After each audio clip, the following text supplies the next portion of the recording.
सिया राम जय जय राम सिया राम। दोस्तों, नारद मुनि से रामायण कथा को सुनने के बाद जब महर्षि वाल्मीकि नदी में स्नान करने गए तब उनका मन अत्यंत प्रसन्न था। स्वयं को राम कथा लिखने के लिए चुने जाने के कारण उनका हृदय गदगद था। इसी भावना के साथ वे नदी में स्नान कर रहे थे, लेकिन उसी समय उनके सामने एक ऐसी घटना घटी जिससे उनका मन विचलित हो उठा। आइए जानते हैं उस कथा के बारे में जो बनी रामायण का पहला छंद। दोस्तों, जब महर्षि वाल्मीकि नदी में स्नान कर रहे थे तो उस समय उन्होंने बगुलों का एक जोड़ा देखा जो कामातुर था तथा प्रेम में मग्न था।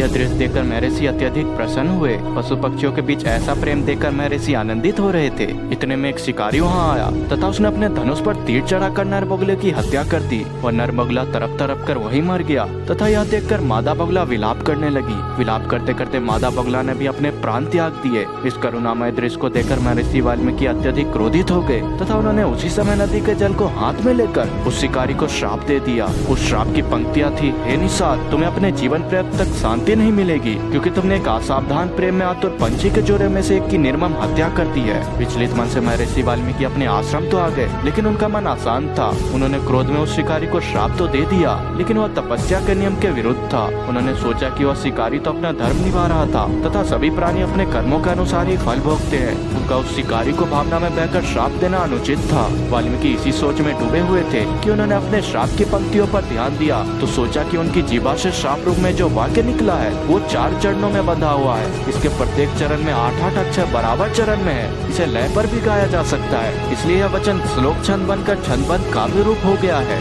इसका अनुमान उन्होंने यह लगाया कि यह सृष्टि का पहला काव्य होगा। उनके अनुसार यह रामायण का पहला छंद होना चाहिए। वह यह सोच ही रहे थे कि भगवान ब्रह्मा ने प्रकट होकर उन्हें इसकी अनुमति दे दी तथा इस प्रकार महर्षि वाल्मीकि का श्राप रामायण का पहला श्लोक बना। दोस्तों, आशा करता हूँ कि रामायण की कहानी आपको जरूर पसंद आई होगी। तो मिलते हैं दोस्तों अगली वीडियो में, तब तक के लिए जय श्री राम।